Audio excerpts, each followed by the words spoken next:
Hello friend. आज हम लोग बाइनोमियल थ्योरम के फोर्थ लेक्चर से स्टार्ट करेंगे। थर्ड लेक्चर्स में मैंने बताया था कि एक्सपेंशंस कैसे करेंगे बाइनोमियल का। फिर मैं जनरल टर्म पे कुछ क्वेश्चंस लिया था और उसके बाद देखते हैं कि आज के लेक्चर्स में मैं एक्सपेंशन ही कुछ क्वेश्चंस और बताऊंगा। मैंने दो ही टर्म का एक्सपेंशंस बताया था। बहुत सारे क्वेश्चंस में आपको दिखेंगे कि तीन टर्म के पावर एन अगर रहेगा तो कैसे एक्सपैंड करेंगे। जैसे x plus y to the power n का एक्सपेंशन मैं बताया था। अगर x plus y plus z to the power n अगर दे तो फिर उसको एक्सपैंड कैसे करेंगे। वैसे मैं ये एक्सपेंशन जो है नंबर ऑफ टर्म्स जो है काफी कम देगा आपको, पावर 3 4 5। अगर ज्यादा पावर रहता है तो हम लोग देखेंगे इसका मल्टीनोमियल थ्योरम में। तो आज जो हम लेक्चर डिलीवर करेंगे कुछ एक्सपेंशंस के क्वेश्चंस देखेंगे, वो जनरल टर्म पे कुछ क्वेश्चन बनाएंगे और उसके बाद आज हम लोग देखेंगे कि मिडिल टर्म क्या होगा बाइनोमियल एक्सपेंशंस के। तो चलिए कुछ क्वेश्चंस मैं एक्सपेंशंस करके बताता हूँ। जब अगर दो टर्म या दो से ज्यादा टर्म, अगर तीन टर्म रहता है तो कैसे एक्सपैंड करेंगे। तो जैसे देखिए ये क्वेश्चंस मैं लिया हूँ। जैसे 1 - 2x plus 3x² to the power q. अब ये पावर आपको ज्यादा नहीं देगा, 3 4 5 तक दे सकता है, क्योंकि अगर ज्यादा देता है तो फिर नंबर ऑफ टर्म्स काफी ज्यादा हो जाएगा, तो पावर कम ही रहेगा। अब इसको कैसे एक्सपैंड करेंगे। जैसे दो टर्म का तो एक्सपेंशन बचा चुका हूँ, लेकिन इसमें अगर तीन टर्म रहेगा तो कैसे एक्सपैंड करेंगे। मेथड वही रहने वाला है। क्या करेंगे इसमें, आप इसमें एज्यूम कर लेंगे किसी दो टर्म को, जैसे -2x प्लस 3x² का आप y मान लेंगे। इसको अगर y मानेंगे तो बताइए क्या हो जाएगा, 1 plus y to the power whole cube. और इसका एक्सपेंशन बाइनोमियल एक्सपेंशन से करेंगे। तो बताइए कैसे करेंगे, 3c स्टार्ट करेंगे 0 से, इसका डिफरेंस कराएंगे 1 पे, तो 1 का क्यू हो जाएगा और y के पावर 0। उस तरह से 3c1 इसका डिफरेंस 1 के पावर पे चलेगा और y के पावर 1। उसी तरह से 3c2 1 का पावर 1 हो जाएगा और y के पावर 2। उसी तरह से 3c3 1 के पावर 0 1 ही होगा, y का क्यूब। ये होगा 1 plus y to the power 3 का एक्सपेंशन। 3c0 का वैल्यू, NC0 का वैल्यू पता है 1 के इक्वल होता है और 1 का क्यूब 1 ही होगा, y के पावर 0 भी क्या होगा 1 ही होगा। और प्लस हो जाएगा 3c1 n के इक्वल होता है, यानी 3c1 3 के इक्वल होगा। तो ये वैल्यू 3c2 जो होता है 3c2 3c1 के इक्वल होगा, क्योंकि NCR इक्वल होता है NCN माइनस आर के। तो 3c1 क्या होगा 3 के इक्वल होगा इस तरह से। और 3c3 3c0 के इक्वल होगा, NCR इक्वल होता है NCN माइनस आर के। और 3c0 क्या होगा 1 के इक्वल होगा, NC0 1 होता है। इस तरह से आप एक्सपैंड कर सकते हैं। ये 1 प्लस 3y प्लस 3y² अब प्लस हो जाएगा y क्यूब। और फिर क्या कर सकते हैं, उसके बाद y का वैल्यू पुट कर देंगे। तो y किसके इक्वल है, -2x प्लस 3x²। अब प्लस हो जाएगा 3 -2x प्लस 3x² का होल स्क्वायर।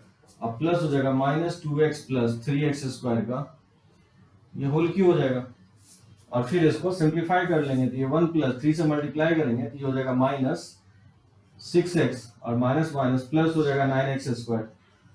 और a प्लस बी के होल स्क्वायर से क्या लिखेंगे a² अब -2ab, ये हो जाएगा 12x³ और प्लस b²। इसका स्क्वायर करेंगे तो 3 का स्क्वायर 9 हो जाएगा और x² का whole square x to the power 4 हो जाएगा।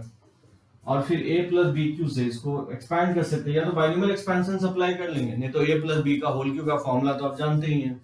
तो क्या लिखेंगे इसको, a³ प्लस हो जाएगा 3a² इंटू बी।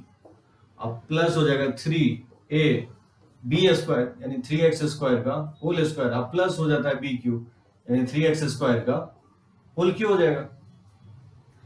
इस तरह से फाइंड आउट कर सकते हैं वैल्यू। इसको मैनिपुलेट कर लेंगे तो 1 - 6x अब प्लस हो जाएगा 9x² और 3 से अगर मल्टीप्लाई कर दें तो 12x² और माइनस हो जाएगा 36x³ और प्लस हो जाएगा 27 x टू दी पावर, ठीक है, 9x टू दी पावर 4 को 3 से मल्टीप्लाई करेंगे तो 27x टू दी पावर 4 होगा। और -2x का होल क्यू क्या हो जाएगा, -8x³ हो जाएगा।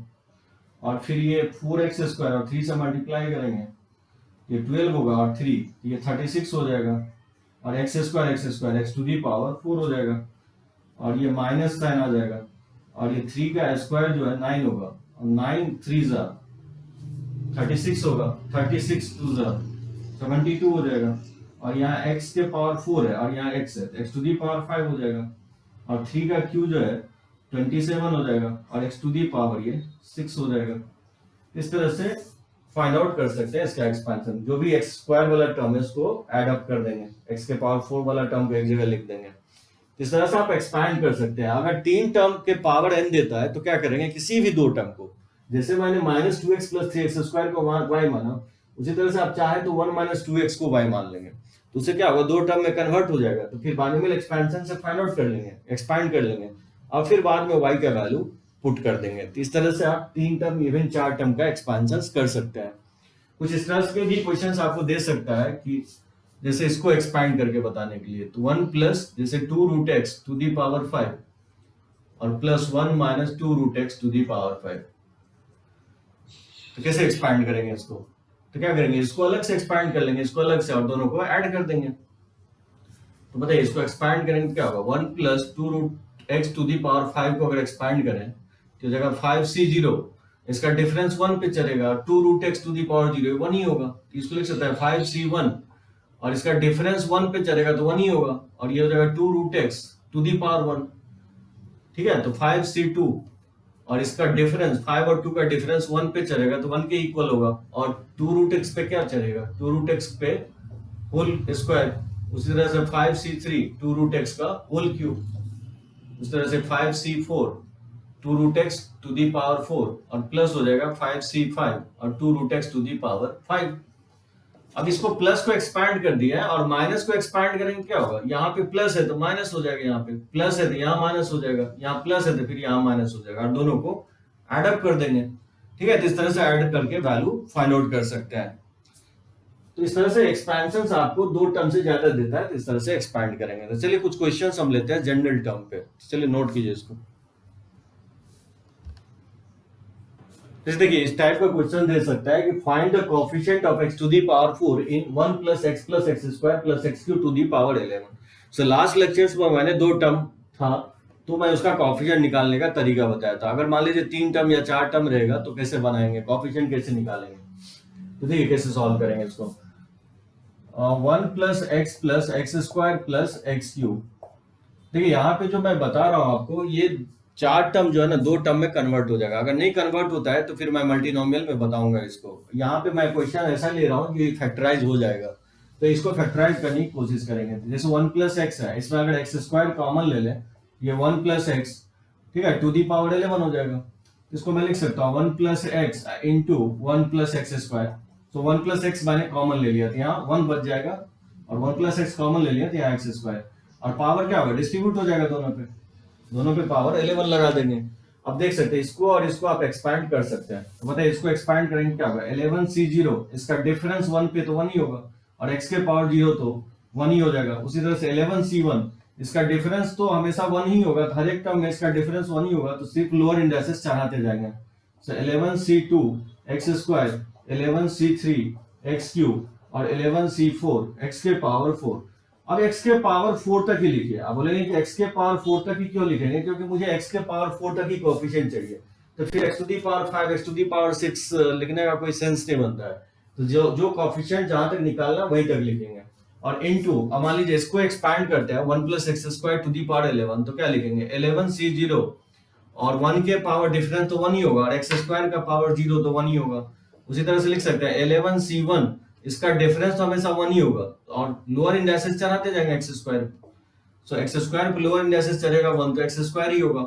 उसी तरह से 11c2 और x² का होल स्क्वायर, ठीक है, इस तरह से 11c3 x² का होल क्यूब, इस तरह से 11c11 और x² टू दी पावर 11 हो जाएगा। इस तरह से एक्सपैंड कर लेंगे। अब देखिए इसमें कोएफिशिएंट कैसे निकालेंगे, तो मैंने 12 टर्म इसमें है और 12 टर्म इसमें है, तो मैंने डायरेक्टली एक्सपैंड ही कर दिया। जैसे इसमें कोएफिशिएंट फाइंड आउट करना है, किसका, coefficient of x to the power 4 निकालना है। तो बताइए coefficient of x to the power 4 क्या होगा, अगर ये टर्म अगर इससे मल्टीप्लाई हो जाए, x to the power 4 coefficient आ जाएगा, ये x टू दी पावर 4 होगा। यहाँ कोएफिशिएंट क्या है 11c2 है, और यहाँ पे कोएफिशिएंट क्या है 11c0, इसको लिख सकते हैं 11c0 इंटू 11c2, इसका कोएफिशिएंट प्लस, अब कैसे आ सकता है x टू दी पावर 4, ये x अगर x² से मल्टीप्लाई होगा तो नहीं आएगा, और ये x टू दी पावर 6 है, x टू दी पावर 6 से x अगर मल्टीप्लाई होगा तो नहीं होगा, तो इससे कोएफिशिएंट नहीं आएगा। ठीक है, उसी तरह x² से ये जब ये एक्स स्क्वायर मल्टीप्लाई करेंगे तो कॉफिशिएंट जनरेट होगा, क्योंकि यहाँ एक एक्स स्क्वायर है, यहाँ पे एक्स स्क्वायर है, तो एक्स टू दी पावर 4 आ जाएगा। यहाँ पे कॉफिशिएंट क्या होगा 11c2 और फिर एक्स स्क्वायर, यहाँ पे कॉफिशिएंट होगा 11c1। ठीक है, तो सिर्फ कॉफिशिएंट को हम मैनिपुलेट करते जा रहे हैं। जैसे एक्स क्यूब, अब एक्स क्यूब किसी भी टर्म से मल्टीप्लाई होगा, जैसे यहाँ पे ये तो एक्स क्यूब होगा, इससे मल्टीप्लाई होगा, तो इससे मल्टीप्लाई होगा तो एक्स के पावर 5 आ जाएगा, यानी बढ़ गया पावर, तो एक्स टू दी पावर 4 नहीं आएगा। और ये टर्म अगर इससे मल्टीप्लाई होगा तो एक्स टू दी पावर 4 आ जाएगा। यहाँ क्या होगा 11c4 इंटू, और ये मल्टीप्लाई करेंगे तो 11c0, तो एक्स टू दी पावर 4 अगर इससे मल्टीप्लाई होगा तो एक्स टू दी पावर 6 आ जाएगा। तो फिर आगे मल्टीप्लाई जब करते जाएंगे तो पावर बढ़ते चला जाएगा, एक्स टू दी पावर 4 से ज्यादा होगा पावर, तो फिर कॉफिशिएंट नहीं होगा।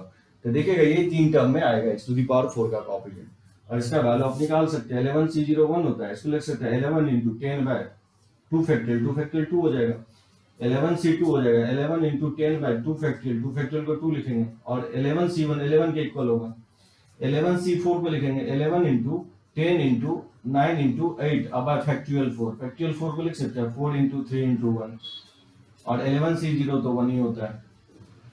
इसको मैनिपुलेट कर लेंगे, इस तरह से कॉफिशिएंट आप निकाल सकते हैं।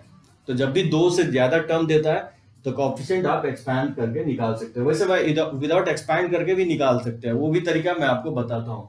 तो जब भी 2 टर्म से ज्यादा रहेगा तो इस तरह से आप एक्सपेंशंस करके कॉफिशिएंट इक्वेट कर सकते हैं। इस टाइप के क्वेश्चंस में आपको पावर क्या होगा बहुत कम देगा, तो पावर अगर ज्यादा देता है तो फिर ये मेथड वैलिड नहीं होगा। अगर मान लीजिए पावर अगर 50 दे देता है तो भी आप निकाल सकते हैं, अगर कॉफिशिएंट अगर लेसर है, अगर पावर 50 है तो भी निकाल लेंगे, क्योंकि प्रॉब्लम ये है कि इसके आगे का टर्म जो है एक्स टू दी पावर 4 के आगे का टर्म यूज नहीं हो रहा है। तो जब भी अगर कॉफिशिएंट काफी लेस देता है निकालने के लिए, एक्स निकालो, एक्स स्क्वायर निकालो, एक्स क्यू निकालो, एक्स टू दी पावर 5 निकालो, और पावर कुछ भी हो या 50 भी हो, तो भी आप ये मेथड अप्लाई कर सकते हैं। डायरेक्टली एक्सपैंड कर देंगे और दिख जाएगा आपको कॉफिशिएंट जिसका निकालना हो, इस तरह से आप फाइंड आउट कर सकते हैं। तो चलिए इसको लिख सकते हैं। देखिए पर्टिकुलर काइंड ऑफ एक्सपेंशन है, मैं इसी से डिराइव करता हूँ।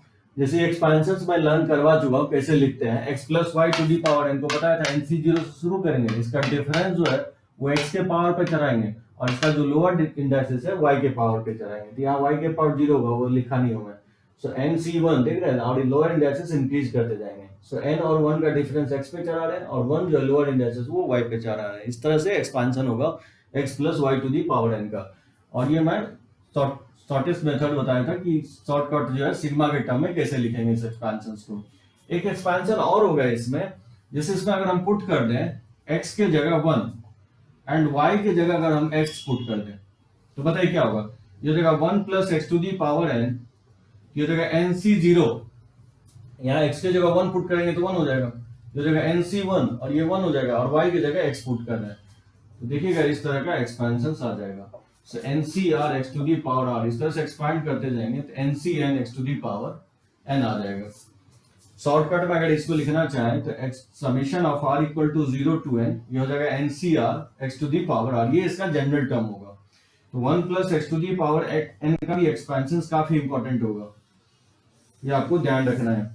अगर पूछे कि 1 minus x to the power n का एक्सपेंशन क्या होगा, तो 1 माइनस एक्स के जगह क्या करेंगे, माइनस एक्स अगर रिप्लेस कर देते हैं, x के जगह हम क्या कर रहे हैं माइनस एक्स रिप्लेस कर रहे हैं, इसका एक्सपेंशन होगा r equals to 0 to n NCR, और minus x to the power r हो जाएगा। इसको आप इस तरह से लिख सकते हैं, summation of r equal to 0 to n NCR, और minus 1 to the power r और x to the power r हो जाएगा। ये एक्सपेंशन होगा 1 minus x to the power n का। इसमें नोट करके मैं लिख देता हूं, एक चीज आप ध्यान रखना है कि कॉफिशिएंट जो होगा इसमें, कॉफिशिएंट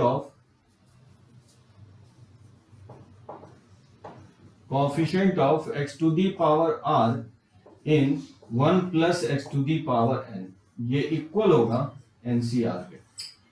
बहुत ही इंपॉर्टेंट होगा ये ध्यान रखना है कि जब भी x1 plus x to the power n में अगर कॉफिशिएंट निकालना है x to the power r का, तो डायरेक्टली लिखेंगे NCR। अब यहाँ देख सकते हैं जैसे x to the power r का कॉफिशिएंट क्या है, NCR है, यानी बोले कि x स्क्वायर का कॉफिशिएंट क्या होगा तो NC2 लिखेंगे, बोलेगा कि x का कॉफिशिएंट क्या होगा NC1।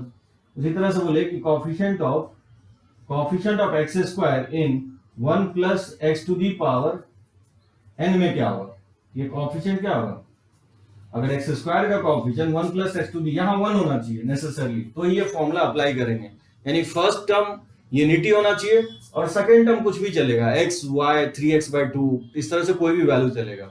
अगर फर्स्ट टर्म यूनिटी है और कोएफिशिएंट डायरेक्टली बोलता है इक्वेट करने के लिए, तो डायरेक्टली आप क्या लिखेंगे n, और जो कोएफिशिएंट इक्वेट करना है वो लोअर इंडेक्सेस में लेंगे। यानी अगर आपसे पूछे कि coefficient of x to the power 3 into 1 plus x to the power 10 में कितना होगा, अगर मान लीजिए ये कोएफिशिएंट निकालना है तो क्या लिखेंगे, अपर इंडेक्सेस जो यहाँ जो लिख रहे हो अपर इंडेक्सेस में हो जाएगा, और जिसका कोएफिशिएंट इक्वेट कर रहे हैं पावर वो लोअर इंडेक्सेस में जाएगा, इसका हो जाएगा 10c3। अगर बोले कि कोएफिशिएंट ऑफ एक्स स्क्वायर क्या होगा in 1 plus x to the power 100 में, तो क्या होगा 100c2 हो जाएगा। ये ध्यान रखना है, ये काफी इंपॉर्टेंट होगा, जो काफी यूज होगा इसमें। तो जब भी x to the power r का कोएफिशिएंट पूछता है 1 plus x to the power n में क्या होगा, तो NCR लिखेंगे। अगर बीच में माइनस रहता है तो क्या होगा, सिर्फ अटैच हो जाएगा, -1 टू दी पावर r आ जाएगा। तो कोएफिशिएंट जो पूछता है कि अगर 1 minus x to the power n में क्या होगा, तो उसमें कोएफिशिएंट क्या बोलेंगे, NCR -1 to the power r होगा। और एक चीज ध्यान रखना है, ये कोएफिशिएंट्स है, अगर टर्म बोले कौन सा टर्म है, तो ये टर्म rth टर्म नहीं होगा, ये मैं एक्सप्लेन किया लास्ट लेक्चर में, ये r प्लस 1th टर्म होता है, एक ज्यादा होगा। तो जब भी 1 plus x to the power n में बोलता है कि x to the power r का कोएफिशिएंट क्या होगा, तो NCR लिखेंगे। सो अपर इंडेक्सेस इसका पावर ले लेंगे और लोअर इंडेक्सेस जो है जो x का पावर होगा वो ले लेंगे, c का जो लोअर इंडेक्सेस होगा ये ले लेंगे। उसी तरह से जैसे मैं कुछ एग्जांपल्स किया हूं, देखिए ये क्वेश्चंस में लिया जैसे उसी टाइप का है, if the coefficient of x and x square, इस एक्सपेंशन में दोनों मल्टीप्लाइड के फॉर्म में 1 plus x to the power m और 1 minus x to the power m, तो बोला उसका कोएफिशिएंट दिया गया है 3 और -6, तो बोल रहा है कि m और n का वैल्यू निकालो। तो क्या करेंगे, मल्टीप्लाइड के फॉर्म में तो 1 plus x to the power m into 1 minus x to the power n, इसको एक्सपैंड कर देंगे।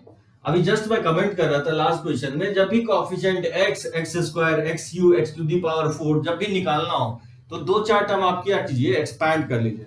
जैसे इसको हम 2-3 टर्म एक्सपैंड करते हैं, तो जैसे ये हो जाएगा mc0, अब इस तरह से आप एक्सपैंड कर सकते हैं, mc0 प्लस लिख सकता हूं mc1x प्लस mc2x स्क्वायर, इस तरह से एक्सपैंड कर सकते हैं।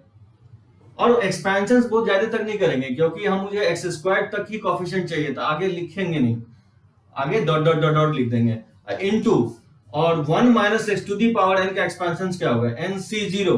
अब फिर साइन अल्टरनेट चलेगा, ये -1 टू दी पावर r है, अगर ऑब्वियसली r अगर इवन लेंगे तो प्लस होगा, और r अगर ऑड लेते हैं तो माइनस एंड अप होगा।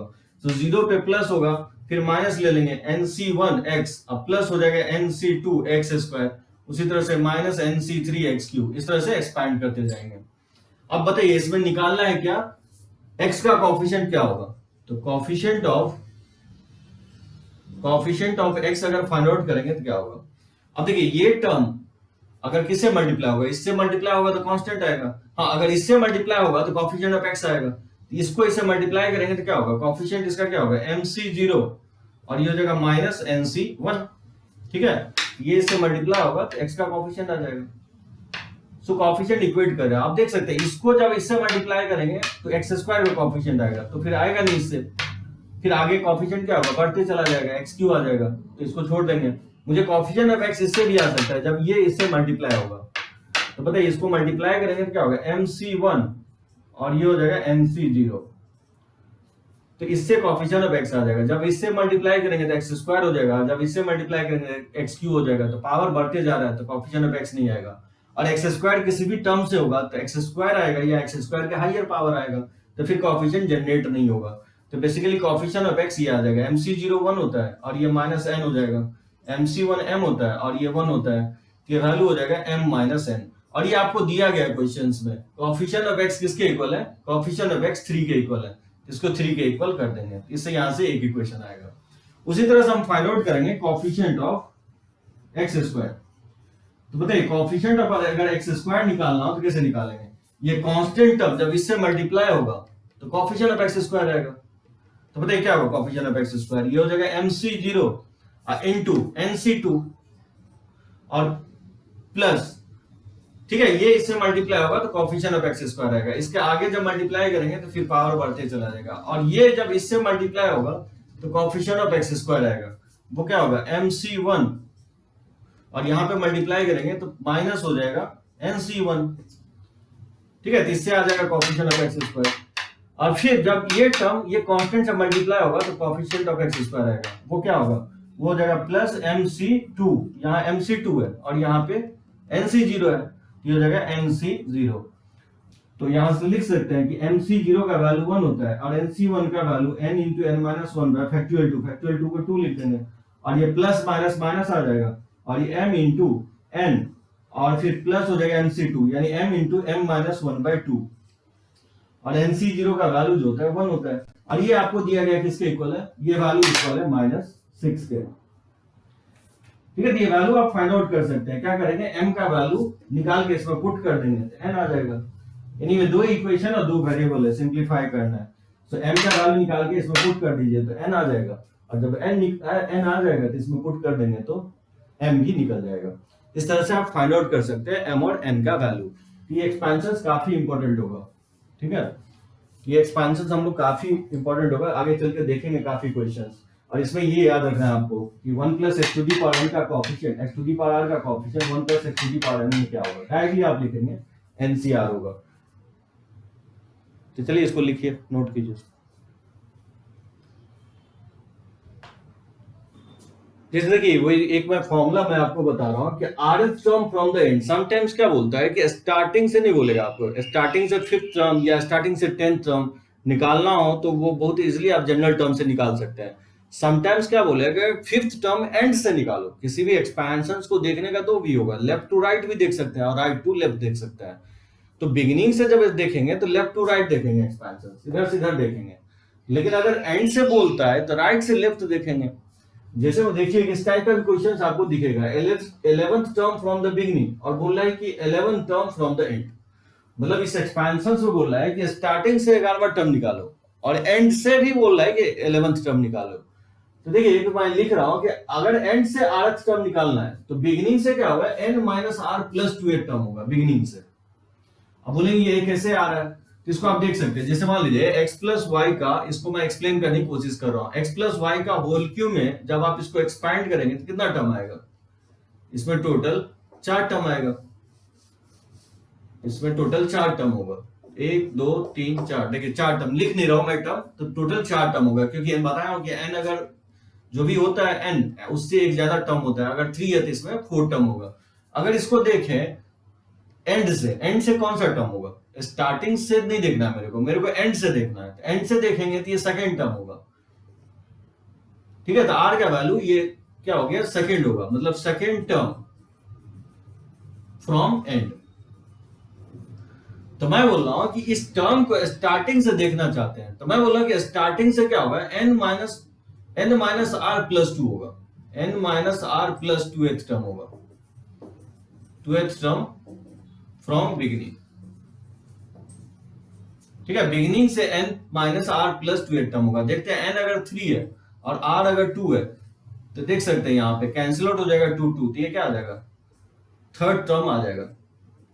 तो थर्ड टर्म क्या होगा, बिगिनिंग से होगा, और तीसरा टर्म आ भी रहा है, फर्स्ट सेकेंड थर्ड। जैसे देखिए क्या ऐसे कैसे हो रहा है, जैसे x plus y to the power n को जब आप एक्सपैंड करेंगे तो क्या होगा, इस एक्सपेंशन में टोटल जो टर्म होगा, टोटल टर्म जो होगा इस तरह से n प्लस 1 टर्म होगा, n प्लस 1 टर्म होगा टोटल। अगर मान लीजिए ये rth टर्म अगर निकालना है, rth टर्म फ्रॉम एंड, अगर मान लीजिए एंड से अगर rth टर्म निकालना है, ये मान लेता हूं rth टर्म है 1 2 3 4 5 एंड से rth टर्म है, तो मैं बोल रहा हूं कि बिगिनिंग से क्या होगा। देखिए कैसे हम निकालते हैं, टोटल टर्म कितना है, n प्लस 1 है, n प्लस 1 में से स्टार्टिंग के 8 टर्म घटा देते कितना होगा,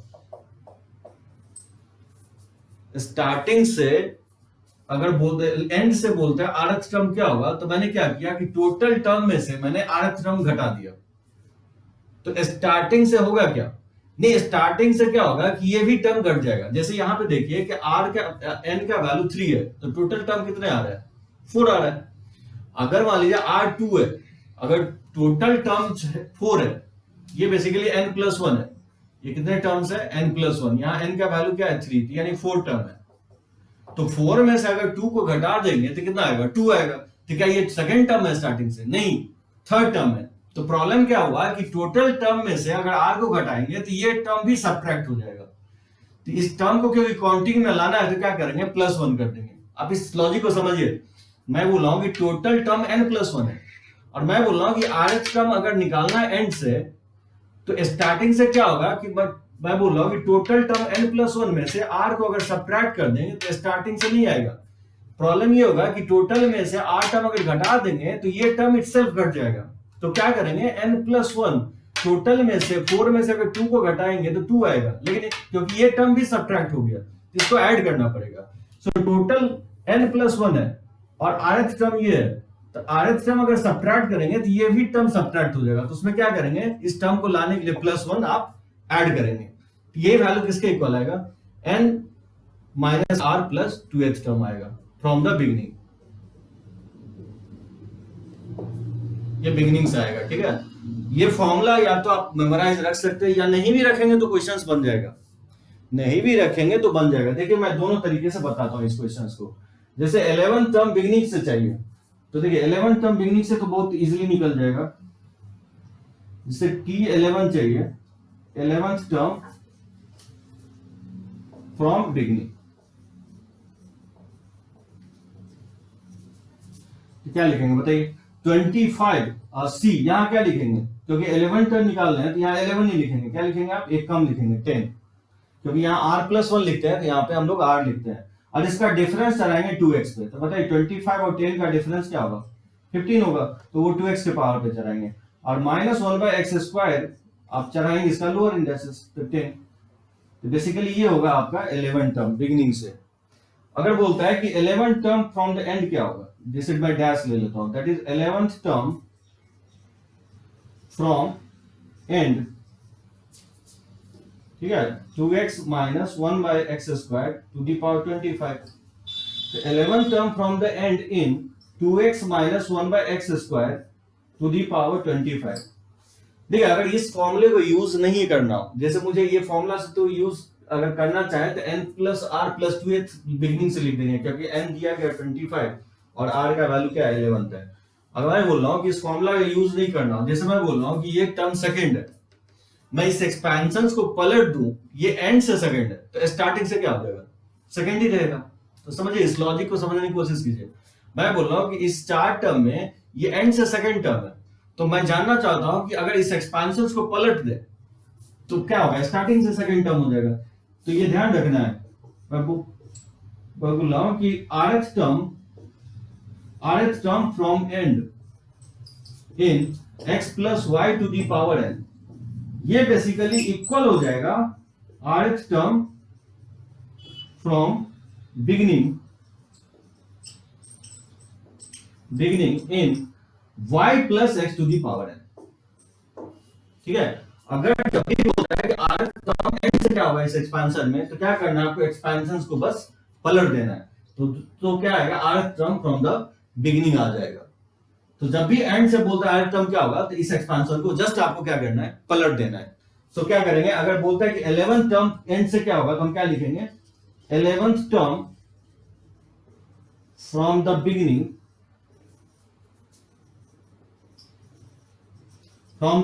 इन, क्या लिखेंगे? इसको अगर पलटते हैं तो -1/x² और +2x और टू दी पावर क्या लिखेंगे? 25। तो जस्ट एक्सपेंशंस को पलट दिया मैंने। x + y to the power n था तो मैंने लिख दिया y + x to the power n। और 11 term from the beginning, general formula से निकाल लेंगे। इसको क्या लिखेंगे? 25c। तो 11 टर्म निकालना है बिगिनिंग से, तो क्या लिखेंगे? 11 की जगह 10 लिखेंगे। और इसका डिफरेंस कराना है किस पे? -1/x² टू दी पावर, इसका डिफरेंस क्या होगा? 15 होगा। और 2x का पावर चलाना आपका इसका लोअर इंडेक्सेस, तो क्या होगा? ये 11 टर्म आ जाएगा एंड से। इस तरह से आप फाइंड आउट कर सकते हैं। इस फॉर्मूले का भी यूज कर सकते हैं। इस फॉर्मूले का यूज नहीं करना है तो सबसे इजी तरीका ये होगा कि अगर बोलता है कि rth टर्म एंड से क्या होगा? x + y to the power n में, तो फिर rth टर्म क्या करेंगे? बिगिनिंग से अगर निकालना हो तो उस एक्सपेंशन को पलट देंगे, क्योंकि लास्ट अगर 5वां टर्म है और इस एक्सपेंशन को पलट दें तो 5th टर्म क्या होगा? स्टार्टिंग से आ जाएगा। तो इसको आप यूज कर भी सकते हैं, नहीं भी कर सकते, लेकिन ये आपको ध्यान रखना है, ये इंपॉर्टेंट होगा। जब भी एंड से बोलता है तो एक्सपांशन को आप क्या करेंगे, पलट देंगे। तो ये का भी इंपॉर्टेंट कंसेप्ट होगा। समटाइम्स एंड से भी बोलता है टर्म निकालने के लिए, तो चलिए लिख सकते हैं इसको। देखिए इस टाइप के भी क्वेश्चंस बहुत दिखेगा आपको। Find the coefficient of x in 1 - 2x³ + 3x to the power 5 into 1 + 1/x to the power 8। मतलब एक बाइनोमियल एक्सपेंशन होगा और इससे कुछ टर्म अटैच कर देगा आपको, 2 टर्म या 3 टर्म या 4 टर्म अटैच रहेगा। अभी तक तो मैं ये नहीं ले रहा था, डायरेक्टली बोला था इसमें कोएफिशिएंट इक्वेट कैसे करेंगे, वो तो बहुत इजी था, जनरल टर्म से इक्वेट कर देते थे। लेकिन अगर इस टाइप का क्वेश्चन है तो दो तरीके से बना सकते हैं। अगर पावर काफी कम है, अगर ये यहाँ 8, 10, 12, 15 तक है, तो डायरेक्टली आप एक्सपेंशन से बना सकते हैं, जैसे मैं बताया हूँ आपको। जैसे इसको सॉल्व करना तो क्या करेंगे, डायरेक्टली एक्सपैंड कर देंगे। 1 - 2x³ + 3x to the power 5, और इसको आप एक्सपैंड कर देंगे तो 8c0, और ये हो जाएगा 8c1 1/x, 8c1 1/x का होल स्क्वायर, उस तरह से 8c2 1/x का होल क्यूब, 8c4 1/x के पावर 4, 8c5 1/x के पावर 5 हो जाएगा। उसी तरह से 8c6 1/x के पावर 6, उस तरह से 8c7 1/x के पावर 7, और plus 8c8 1/x to the power 8। ठीक है, इस तरह से एक्सपैंड कर लेंगे और कोएफिशिएंट इक्वेट करना काफी इजी हो जाएगा। कोएफिशिएंट ऑफ x आप विजुअलाइजेशन से निकाल सकते हैं। तो बताइए ये 1 जब इससे मल्टीप्लाई होगा तो कोएफिशिएंट ऑफ x आएगा नहीं किसी से भी, इससे तो आएगा नहीं। x³ जब मल्टीप्लाई होगा किससे, ये 1/x टू दी पावर 2 से, इससे अगर मल्टीप्लाई होगा तो कोएफिशिएंट ऑफ x आ जाएगा। 1/x² अगर मल्टीप्लाई होता है x2 से तो नहीं आ जाएगा x, इसका कोएफिशिएंट क्या होगा, यहाँ -2 होगा, और यहाँ पे 8c1, ये होगा कोएफिशिएंट ऑफ x। उसी तरह से अगर x टू दी पावर 5 किससे मल्टीप्लाई होगा, x टू दी पावर 5 अगर इससे मल्टीप्लाई होगा तो कोएफिशिएंट ऑफ x आ जाएगा, क्योंकि यहाँ पे 1/x टू दी पावर 4 है, और जब x टू दी पावर 5 से मल्टीप्लाई होगा तो x आ जाएगा, इसका कोएफिशिएंट क्या होगा +3, और यहाँ पे क्या है 8c4 है। इस तरह से आप फाइंड आउट कर सकते हैं, बाकी सब में नहीं होगा। तो ये हो जाएगा -2, और 8c1 8 होता है, और +3 8c4 को लिख सकते हैं 8 × 7 × 6 × 5 अपॉन फैक्टोरियल 4, फैक्टोरियल 4 को लिख देंगे 4 × 3 × 2, और इसको मैनिपुलेट कर लेंगे। ये हो जाएगा -16 और प्लस, और ये 8 से कैंसिल आउट हो जाएगा, 3 से 3 कैंसिल आउट हो जाएगा, ये 42 को 5 से मल्टीप्लाई कर देंगे, तो इसको सॉल्व कर लेंगे। ठीक है, ये इसका कोएफिशिएंट फाइंड आउट कर सकते हैं। देखिए एक तरीका और होगा, वो तरीका जनरली एडवांस में अप्लाई होगा, मेंस और एडवांस में करेंगे। अगर वो कहाँ पे होगा, अगर टर्म बहुत ज्यादा देता है। वैसे तो कोएफिशिएंट अगर मैं बोला हूँ कि x, x², x2 तक देता है, तो अब तो बेटर तरीका ये होगा, एक्सपेंशन से निकाल लेंगे। लेकिन अगर मान लीजिए टर्म भी बहुत ज्यादा है और x टू दी पावर 20 या 25 का कोएफिशिएंट निकालने के लिए बोलता है, तब आप ये अल्टरनेट मेथड अप्लाई करेंगे। देखिए थोड़ा सा ये बिट डिफिकल्ट है, लेकिन आप अगर इससे बनाते हैं तो इतना बहुत इजीली आप बना सकते हैं। तो अल्टरनेट मेथड मैं बता रहा हूँ, थोड़ा सा बिट डिफिकल्ट है अल्टरनेट मेथड। देखिए कोएफिशिएंट क्या निकालना है, कोएफिशिएंट ऑफ मुझे x निकालना है, किसमें 1 - 2x³ और +3x टू दी पावर 5, और टू दी पावर पावर जो है 1 + 1/x टू दी पावर 8 है। ठीक है, तो बार बार मैं कोएफिशिएंट नहीं लिख रहा हूँ, क्या लिख रहा हूँ, ये सेमीकोलन लिख रहा हूँ। x का कोएफिशिएंट निकालना किसमें 1 - 2x³ + 3x to the power 5 into 1 + 1/x to the power 8। So semicolon ये डिनोट कर रहा है कि x का कोएफिशिएंट इसमें निकालना चाहते हैं, क्योंकि ये बार बार लिखेंगे तो क्या होगा कि टाइम कंज्यूम करेगा, इसलिए मैं यहाँ सेमीकोलन यूज कर रहा हूँ। सो बेसिकली इस एक्सपेंशन में क्या करना है, x का कोएफिशिएंट निकालना है, सेमीकोलन ये हो रहा है। तो क्या करेंगे, इसको हम क्या करेंगे 1 से मल्टीप्लाई कर देंगे। अगर इसको 1 से मल्टीप्लाई करेंगे तो क्या होगा 1 + 1/x टू दी पावर 8, और माइनस हो जाएगा 2x³ और 1 + 1/x टू दी पावर 8, और प्लस हो जाएगा, इससे अगर मल्टीप्लाई करते हैं तो 3x to the power 5, 1 + 1/x to the power 8। ठीक है, सो मैंने क्या किया, 1 को इससे मल्टीप्लाई कर दिया, और -2x³ को इससे मल्टीप्लाई करने के लिए लिख दिया, और फिर 3x टू दी पावर 5 को इससे मल्टीप्लाई किया, ये लिखा। सो सेकेंड स्टेप में कुछ नहीं किया, जो बाइनोमियल था वो मैं तीनों टर्म में इंडिविजुअली मल्टीप्लाई कर दिया। मैं बोल रहा हूँ कि x का कोएफिशिएंट अगर इसमें निकाल 1 + 1/x टू दी पावर 8 में निकाल, x का कॉफिशिएंट इसमें निकाल लें, 2x³ 1 + 1/x⁸ भी निकाल लें, और x का कॉफिशिएंट 3x⁵ 1 + 1/x⁸ में निकाल लें, और फिर ऐड कर दें, आ जाएगा। सो मैंने क्या किया, x का कॉफिशिएंट इसमें निकाल लें, x का कॉफिशिएंट इसमें फाइंड आउट कर लें, और x का कॉफिशिएंट इसमें फाइंड आउट कर लें, और तीनों को ऐड कर दें तो कॉफिशिएंट निकल जाएगा। अब देखिए, मैं ये स्टेप से ये स्टेप ध्यान रखना है, ये काफी इंपॉर्टेंट होगा, ये स्टेप आपको याद रखना है। x का कॉफिशिएंट इसको रहने देता हूं, 1 + 1/x⁸।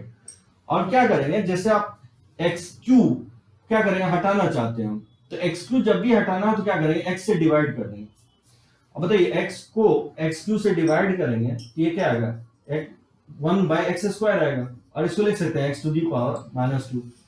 सो बेसिकली क्या करेंगे, तो x³ जब भी हटाना हो तो x से क्या करेंगे, डिवाइड कर देंगे, तो ये क्या लिखेंगे, x⁻², किसमें ढूंढेंगे, 2 × 1 + 1/x⁸। उसी तरह से अगर x के पावर 5 हटाना है तो इसे डिवाइड कर देंगे, तो x⁻⁻4 हो जाएगा ये, और 3 × 1 + 1/x⁸। समझिए इस लॉजिक को हम क्या कर रहे हैं। मैं बोल रहा हूं कि x⁻² का कॉफिशिएंट अगर इसमें निकाल लें, मैंने कुछ नहीं किया, x³ को अगर हटाए हैं तो मैंने x से x² को डिवाइड कर दिया, उसी को x को x³ से डिवाइड करेंगे तो ये x के पावर -2 आएगा। मैं बोल रहा हूं कि अगर x के पावर -2 का कॉफिशिएंट इसमें निकाल लें तो x का कॉफिशिएंट इसमें निकल जाएगा। वो कैसे, जैसे x के पावर -2 अगर इसमें निकालते हैं तो जब x³ से x के पावर -2 मल्टीप्लाई होगा तो क्या होगा, बेस से में पावर ऐड करेंगे तो 3 - 2 क्या आ जाएगा, ये 1 आ जाएगा। उसी तरह से जैसे मैं बोल रहा हूँ कि x के पावर -4 इसमें निकालें, आप बोलेंगे x के पावर -4 मैंने कैसे निकाला है, तो कुछ नहीं किया, मैं x को क्या किया, x के पावर 5 से डिवाइड कर दिया। जब भी आप x के पावर 5 या x के पावर 4 या x के पावर 3 हटाते हैं तो इससे आप डिवाइड कर देंगे, ये वैल्यू क्या होगा, 1/x के पावर 4, और x के पावर -4 आ जाएगा। तो x के पावर 4 इसमें अगर फाइंड आउट कर लें तो क्या होगा कि जब x के पावर 5 से x के पावर -4 मल्टीप्लाई होगा तो नहीं आ जाएगा x का कॉफिशिएंट। ये स्टेप क्रूशियल होगा, जब भी आप यहां से कोई भी x³ हटाते हैं तो कुछ नहीं करना है, इसे डिवाइड कर देना है, और इसका एक्सपेंशन आप जानते हैं, बहुत इजीली आप निकाल सकते हैं इसका एक्सपेंशन। सो 1 + 1/x⁸ जो 8 है, इसका जनरल टर्म निकालेंगे तो क्या होगा, tr + 1 जो होगा 8cr, और 1 का डिफरेंस तो 1 ही होगा, और 1/x⁻r, इसको लिख सकता हूं 8cr, 1 के पावर 1 ही होगा, और x के पावर ये -r। अब देखिए यहाँ पे क्या निकालना है, यहाँ पे मुझे फाइंड आउट करना है x का कॉफिशिएंट, तो पहले क्या करेंगे, r का वैल्यू क्या लेंगे, यहाँ पे x के पावर -r है और यहाँ पे 1 है, तो यहाँ पे -r को क्या करेंगे, -r को किसके इक्वल करेंगे, -r को इक्वल करेंगे हम 1 के, क्योंकि x⁻1 का कॉफिशिएंट निकालना है तो 1 को क्या करेंगे, -r के इक्वल करेंगे, तो r का वैल्यू क्या आएगा, -1। तो ये पॉसिबल नहीं है क्योंकि r कभी निगेटिव इंटीजर नहीं हो सकता है, तो इसमें कॉफिशिएंट क्या होगा, नहीं होगा। मैं आपको पहले भी एक्सप्लेन किया हूं कि r should be whole number, अगर r होल नंबर आता है तो ही कॉफिशिएंट होगा, यानी इस 9 टर्म 8 है तो 9 टर्म होगा इसके एक्सपेंशन में, तो 9 टर्म में x कभी नहीं आएगा, 1/x आएगा, 1/x² आएगा, 1/x³ आएगा, तो इसमें जो कॉफिशिएंट पूछता है कि x का क्या होगा तो कॉफिशिएंट नहीं होगा, तो यहाँ आप क्या लिखेंगे, 0, क्योंकि r यहाँ पे निगेटिव आ रहा है, r होल नंबर आना चाहिए था, होल नंबर आ नहीं रहा है, इसलिए इसमें कॉफिशिएंट नहीं होगा। माइनस, अब देखिए x के पावर -2 का कॉफिशिएंट, तो 2 तो हर एक टर्म में आएगा क्योंकि 2 मल्टीप्लाइड है, तो 2 यहाँ लिख देंगे, और x के पावर -2 अगर इसमें निकालना है तो क्या करेंगे, -2 को -r को किसके इक्वल करेंगे, -2 पे करेंगे, तो यहाँ से r इक्वल टू क्या आ जाएगा, 2 आ जाएगा। सो -x के पावर -r को किसके इक्वल कर रहे हैं, -2 के इक्वल कर रहे हैं, यहाँ से r का वैल्यू 2 आ जाएगा, और r का वैल्यू इसमें 2 पुट करेंगे तो कॉफिशिएंट क्या आएगा, x के पावर अगर r 2 पुट करें तो x⁻2 आएगा, और उसका कॉफिशिएंट क्या होगा, इसमें r अगर 2 पुट करते हैं तो 8c2 होगा, तो इसका कॉफिशिएंट हो जाएगा 8c2, ठीक है, प्लस, और फिर 3 तो हर एक टर्म में मल्टीप्लाई होगा तो 3 लिख देंगे, और x⁻4 का कॉफिशिएंट चाहिए, तो ऑब्वियसली बोलिए -r को ये -r है, -r को क्या किसके इक्वल करेंगे, -4 के इक्वल करेंगे, तो -r को अगर -4 के इक्वल करते हैं तो r का वैल्यू क्या आएगा, 4, और r का वैल्यू 4 इसमें पुट कर देंगे, तो x⁻4 का कॉफिशिएंट क्या आएगा, 8c4 आएगा, तो x⁻4 का कॉफिशिएंट इसमें क्या होगा, 8c4 होगा, इसमें पुट कर देंगे 8c4। थोड़ा सा ये डिफिकल्ट है, लेकिन कुछ क्वेश्चंस इस पे बनाएंगे तो इजी होगा, तो बेटर है कि आप इसी तरीके से बनाइए, ज्यादातर क्वेश्चंस आपको टेक्स्ट बुक में इसी तरह से बनाए, आप चाहे तो इस तरह से भी बना सकते हैं। आप देख सकते हैं दोनों का आंसर इक्वली आया है। ये भी वही लिखा हूं, ये भी वही लिखा हूं। इस तरह से भी आप फाइंड आउट कर सकते हैं। तो जो भी आपको मेथड सही लगे, ये भी तरीका सही है, ये भी सही है, तो दोनों में से कोई भी तरीका आप अप्लाई कर सकते हैं। बस इस स्टेप में ये ध्यान रखना है कि जब भी आप एक्स क्यू को हटाते हैं तो एक्स से डिवाइड कर देना है। बाकी सब तो इसका कोएफिशिएंट इक्वेट करना, जनरल टर्म लिख के तो इक्वेट कर ही सकते हैं। तो चलिए इसको लिख सकते हैं।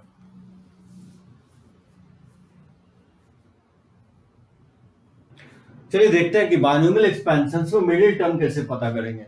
जैसे x plus y to the power में अगर मिडिल टर्म फाइंड आउट करना है तो वो डिपेंड करेगा इंडेक्स पे, n इवन है कि ऑड। अगर n इवन है तो एक ही मिडिल टर्म होगा, और वो मिडिल टर्म क्या होगा, n प्लस 2/2th टर्म होगा, या n/2, इसको आप ऐसे भी लिख सकते हैं n/2 प्लस 1th टर्म होगा। ठीक है, अगर n ऑड है तो दो मिडिल टर्म होगा, और वो मिडिल टर्म क्या होगा, n plus 1/2 and n plus 3/2। So n plus 1/2 में ही 1 ऐड किया हो, तो n प्लस 1/2 में 1 ऐड करेंगे तो n प्लस 3/2 होगा। तो थोड़ा सा देखते हैं इस लॉजिक को कि कैसे मिडिल टर्म एक ही होता है इवन के केस में। जैसे देखिए x प्लस वाई का होल स्क्वायर, अगर इसको एक्सपैंड करेंगे तो क्या होगा, x square plus 2xy plus y square होगा। तो मिडिल टर्म इसमें कौन है, इसमें टर्म कितने होंगे, 3 होंगे। तो ध्यान रखना इवन ले रहा हूं, यहाँ n जो ले रहा है इवन ले रहा हूं, तो टोटल नंबर ऑफ टर्म्स कितने होंगे, टोटल नंबर ऑफ टर्म्स वो 3 होंगे जो कि ऑड है। तो मान लीजिए n अगर इवन लेते हैं तो टोटल नंबर ऑफ टर्म्स क्या होगा, एक ज्यादा हो जाएगा, ऑड होगा। तो जैसे इवन ले रहा हूं तो इसमें मिडिल टर्म क्या होगा, ये मिडिल टर्म होगा, इसी को मिडिल टर्म बोलेंगे। ये फर्स्ट और सेकंड के बीच में जो होगा, इसी को मैं बोल रहा हूं कि n/2 प्लस 1 टर्म होगा। n/2 मतलब n का वैल्यू यहाँ पे 2 है, तो 2/2 और प्लस 1 यानी सेकंड टर्म होगा, यानी स्टार्टिंग से ये सेकंड टर्म होगा। जैसे उसी तरह समझ लीजिए x प्लस वाई का होल क्यों लेता हूं, इसमें कितने टर्म आएंगे, जब आप इसको एक्सपैंड करेंगे तो टोटल 4 टर्म आएंगे। नहीं, n के पावर 4 ले लेता हूं, इसमें एक्सपैंड करेंगे तो कितने आएंगे, 4 टर्म आएंगे। मैंने n का वैल्यू 4 ले लिया जो कि इवन है। इसमें जो मिडिल टर्म होगा, दो स्टार्टिंग से दो बीच से छोड़ देते, इसी को हम लोग मिडिल टर्म बोलेंगे। तो ये मिडिल टर्म होगा। तो एक चीज ध्यान रखना है कि जब n 4 लेते हैं तो टर्म 4 नहीं होगा, टर्म ऑड हो जाएगा। तो दो स्टार्टिंग से दो बीच से छोड़ देते, मिडिल टर्म इसी को कहा जाता है। और इस फॉर्मूला क्या होगा, n/2 प्लस 1 लिखेंगे, मतलब इसका आधा और एक ऐड कर देंगे क्योंकि ये टर्म लेना है। तो बेसिकली क्या होगा, ये n/2 प्लस 1 यानी 4/2 प्लस 1, ये वैल्यू जो देगा third term. So third term जो होगा इसका मिडिल टर्म होगा, फर्स्ट सेकंड थर्ड।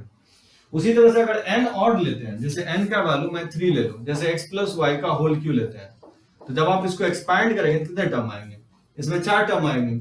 अब लेकिन प्रॉब्लम ये है यहाँ पे कि मिडिल टर्म किसको बोलेंगे, जैसे इसमें 3 था तो मिडिल टर्म बीच वाला था, अगर इसमें 5 था तो मिडिल टर्म ये था। लेकिन यहाँ पे n अगर 3 लेंगे तो टर्म 4 आएगा। फोर्थ टर्म में बोला गया है कि मिडिल टर्म जैसे दो छोड़ दें तो फिर बीच में तो कोई टर्म ही नहीं बचता है, इसलिए बोला गया कि इस दोनों टर्म को मिडिल टर्म दिया गया, मतलब इस टर्म को भी और इस टर्म को भी। तो जब भी n ऑड होगा, जब भी पावर जो है ऑड है, तो नंबर ऑफ टर्म्स क्योंकि इवन हो जाएगा, और नंबर ऑफ टर्म्स अगर इवन है तो उसमें दो मिडिल टर्म होगा। तो ये मिडिल टर्म क्या होगा, मैं बोल रहा हूं कि n प्लस 1/2 होगा,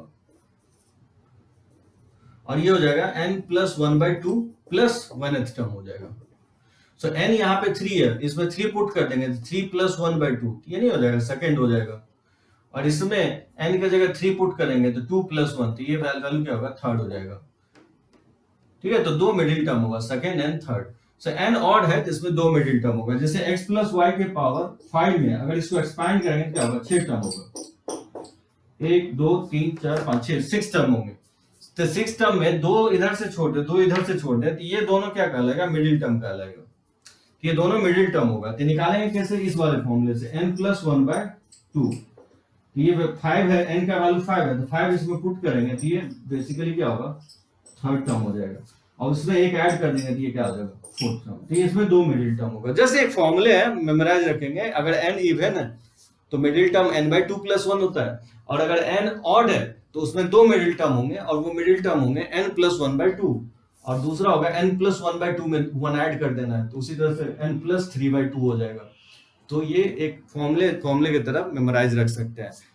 तो इवन के केस में एक ही मिडिल टर्म होगा, ऑड के केस में दो मिडिल टर्म होंगे। तो इसको लिख सकते हैं। इस पे मैं एक क्वेश्चंस ले लेता हूं। जैसे देखिए ये क्वेश्चंस मैं ले रहा हूं, find the middle term in the expansions of 1 minus x square by 2 to the power 14, और ये एक दिया हो। तो इसका अगर मिडिल टर्म निकालेंगे तो यहाँ पे n का वैल्यू क्या है, 14 है, n इक्वल टू 14, जो कि क्या है, इवन है। तो बताइए मिडिल टर्म क्या होगा, मिडिल टर्म हो जाएगा n बाई 2 प्लस 1, तो 14 बाई 2 7, तो 8 टर्म हो जाएगा। और 8 टर्म आप चाहे तो निकाल भी सकते हैं, T8 क्या लिखेंगे, कैसे लिखेंगे, 14c, यहाँ क्या लिखेंगे, 8 नहीं लिखेंगे, 14c 7, और 14 और 7 का जो डिफरेंस है 1 पे चढ़ाएंगे, तो 14 और 7 का डिफरेंस 7, और minus x square by 2 lower indexes इस पे चलेगा 7। ठीक है, तो इसको आप चाहे तो सिंप्लीफाई कर सकते हैं या इसी तरह छोड़ सकते हैं, ये हो जाएगा, आपको निकाल सकते हैं। जैसे सेकंड में मिडिल टर्म निकालना है, यहाँ n का वैल्यू क्या है, 9 है, जो कि ऑड है, तो 2 मिडिल टर्म होगा, 2 मिडिल टर्म्स, और वो मिडिल टर्म क्या होगा, वो हो जाएगा n plus 1 by 2th and n plus 3 by 2th term होगा। तो n अगर 9 पुट करेंगे तो 10 बाय 2, ये 5th एंड 6th टर्म हो जाएगा। इसमें दो मिडिल टर्म होंगे, 5th एंड 6th, और 5th टर्म अगर बोलता है निकालने के लिए तो आप फाइंड आउट कर लेंगे। T5 क्या होगा, 9c, यहाँ 5 है, तो क्या लिखेंगे, यहाँ पे एक कम 4 लिखेंगे, और इसका डिफरेंस चलाएंगे 3a पे, तो 3a के पावर 5 हो जाएगा, और minus a cube by 6 to the power, इसका लोअर इंडेक्सेस चलाएंगे 4। उसी तरह से अगर 5th टर्म निकालना है तो क्या लिखेंगे, 9c, यहाँ पे 4 लिखेंगे, और 3a के पावर, इसका लोअर इंडेक्सेस क्या होगा, इसका डिफरेंस क्या होगा, 5 हो जाएगा, और माइनस a क्यूब बाई 6 पे इसका लोअर इंडेक्सेस चलाएंगे 4। इस तरह से फाइंड आउट कर सकते हैं। अगर दो टर्म है तो बाइनोमियल कोएफिशिएंट्स का कोएफिशिएंट इक्वल होता है, मिडिल टर्म के बाइनोमियल कोएफिशिएंट इक्वल होता है। आगे चलकर मैं बताऊंगा ये, जैसे देख सकते हैं यहाँ 9c4 है, T5 ये सॉरी 6 टर्म निकालना था, जैसे T6 निकालेंगे तो ये हो जाएगा 6, और इसका डिफरेंस चलाएंगे तो ये 3 हो जाएगा, और इसका लोअर इंडेक्सेस चलाएंगे तो यहाँ 6 हो जाएगा। ध्यान रखना है 6, बहुत लोग गलती करते हैं, यहाँ 6 लिख दिया तो यहाँ 6 नहीं लिखना है, क्या लिखना है, यहाँ पे आपको 5 लिखना है, और 9 और 5 का डिफरेंस ये 4 हो जाएगा, इसका लोअर इंडेक्सेस 5 इस पे चलाना है, ये ध्यान रखना है। 6 टर्म अगर निकाल रहे हैं तो 9c 6 नहीं लिखेंगे, 9c 5 लिखेंगे, और 9 और 5 का डिफरेंस 3a के पावर पे चढ़ाएंगे, और जो लोअर इंडेक्सेस है 5 वो आपको माइनस a क्यूब बाई 6 पे चढ़ाना है। ये 6th टर्म हो जाएगा, ये 5th टर्म हो जाएगा। आगे चल के मैं बताऊंगा कि बाइनोमियल कोएफिशिएंट्स के जो मिडिल टर्म का इसी को हम बाइनोमियल कोएफिशिएंट्स बोलते हैं, 9c4 एंड 9c5। तो मिडिल टर्म के बाइनोमियल कोएफिशिएंट इक्वल होंगे। अगर दो टर्म है मिडिल टर्म तो उसके बाइनोमियल कोएफिशिएंट इक्वल होते हैं, 9c4 जो होते हैं इक्वल होते हैं 9c5 के इक्वल होते हैं। और middle term has a greatest binomial coefficient. जैसे मान लीजिए इस एक्सपेंशंस में 14c0 आएगा, 14c1 आएगा, 14c2 आएगा, 14c3 4 14c14 तक जाएगा। अगर उससे पूछे कि सबसे बड़ा बाइनोमियल कोएफिशिएंट क्या होगा, ये 14c0 14c1 14c2 हम लोग क्या बोलते हैं, इसको बाइनोमियल कोएफिशिएंट्स बोलते हैं। उसमें सबसे बड़ा बाइनोमियल कोएफिशिएंट कौन होगा, तो middle term has a greatest binomial coefficient. जो मिडिल टर्म होगा, जैसे यहाँ पे हम मिडिल टर्म निकाले हैं तो 14c7 जो होगा वो ग्रेटेस्ट बाइनोमियल कोएफिशिएंट होगा among 14c0 14c1 14c2 up to 14c14 के बीच में जो सारे बाइनोमियल कोएफिशिएंट है उसमें सबसे बड़ा बाइनोमियल कोएफिशिएंट क्या होगा, 14c7 का होगा। अगर टर्म दो है तो बाइनोमियल कोएफिशिएंट इक्वल होगा। अगर मिडिल टर्म दो टर्म है मिडिल टर्म तो उसके बाइनोमियल कोएफिशिएंट इक्वल होंगे, 9c4 इक्वल होगा 9c5 के। लेकिन 9c0 से लेकर के 9c9 तक लिखेंगे, उसमें बोलेंगे कि सबसे बड़ा बाइनोमियल कोएफिशिएंट क्या होगा, तो सबसे बड़ा बाइनोमियल कोएफिशिएंट यही होगा, 9c4 होगा, या नहीं तो 9c5 होगा। सो दो होगा, 9c4 भी हो सकता है या 9c5, क्योंकि वैल्यू में दोनों इक्वल ही है। तो middle term has a greatest binomial coefficient. एक ध्यान रखना, मैं बाइनोमियल कोएफिशिएंट्स बोल रहा हूँ, कोएफिशिएंट्स नहीं बोल रहा हूँ, दोनों में अंतर है। मैं पहले भी एक्सप्लेन किया, मैं बाद में भी करूंगा आपको। यहाँ पे मैं बाइनोमियल कोएफिशिएंट की बात कर रहे हैं, मिडिल टर्म के कोएफिशिएंट्स ग्रेटेस्ट नहीं होगा, ध्यान रखना है। मैं बोल रहा हूँ कि बाइनोमियल कोएफिशिएंट ग्रेटेस्ट होगा। सो बाइनोमियल कोएफिशिएंट जो बोलते हैं एनसीआर, NC0 NC1 NC2, इसकी बात मैं कर रहा हूँ, मैं कोएफिशिएंट की वो बात नहीं कर रहा हूँ। Coefficient as a whole term हो जाता है, जैसे यहाँ पे आप देखेंगे 14C7 और -1 के पावर 7 और 2 के पावर 7 ये मिलके कोफिशिएंट कहलाता है, लेकिन ये जो कहलाएगा ये बाइनोमियल कोफिशिएंट्स कहलाएगा। So middle term has a greatest binomial coefficients. तो इसमें अगर बाइनोमियल कोफिशिएंट जो है 14C7 ग्रेटेस्ट होगा, क्योंकि अगर दो टर्म आता है मिडिल टर्म तो उसमें बाइनोमियल कोफिशिएंट इक्वल होगा, 9C4 9C5 के इक्वल होगा। तो चलिए इसको डिटेल में हम लोग देखेंगे नेक्स्ट लेक्चर्स में भी, और आगे हम कंटिन्यू करेंगे थ्योरी। जिसको बनाइएगा बाइनोमियल्स के आप टेक्स्ट बुक एक्सरसाइज लेवल 1 और लेवल 2 आप बना सकते हैं, और आगे का जो भी डीपीपी होगा मैं आपको प्रोवाइड करता हूं। तो इस टाइप के क्वेश्चंस आप डील कर सकते हैं, बाइनोमियल आप बनाना स्टार्ट कर सकते हैं। तो चलिए इसको नोट कर लीजिए।